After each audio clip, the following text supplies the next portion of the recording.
In the Compromise of 1850, California admits as a free state, but now with the Missouri line should make California a free or slave state, but California wants to become in as a free state. So this makes the slave state super angry because they're like, if California comes in as a slave state, a free state, everything will be unbalanced, and that's not fair. What can we do to start? They start freaking out, and what they decided to do is this: California is added as a free state, and what its slave states get is something called the fugitive slave law. So anytime a slave runs away from the South and runs to a free state in the North, the free states has to capture that slave and send them back to the South. And this is which a compromise made by Henry Clay. So the slave states were kind of happy, not super happy, and the free states were really happy because they got a new state in the fugitive slave law. Now we get to the Kansas-Nebraska Act.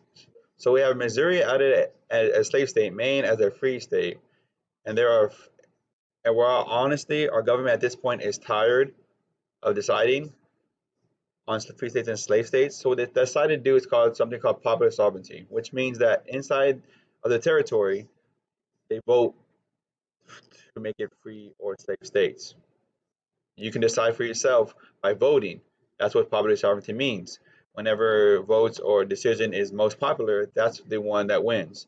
So if there's more votes for slave states, then you're going to become a slave state. If there's more votes for a free state, then you become a free state.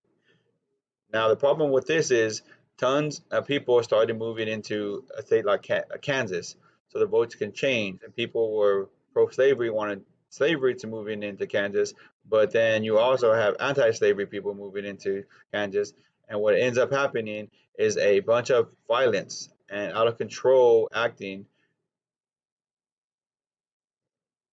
So out of this, pro-slavery people and anti-slavery people ended up getting into lots of fighting for 2 years. There's lots of violence over the decision over popular sovereignty, over whether it become a free state or a slave state. Really, this is very the first time we see violence and killing over the slavery issue. So we call these 2 years, we call it this time Bleeding Kansas. Right? So we call it this time Bleeding Kansas. So the Kansas-Nebraska Act gives Kansas and Nebraska the right to vote popular sovereignty, and it becomes, and that causes the Bleeding Kansas. So again, popular sovereignty means that when you vote, you get to decide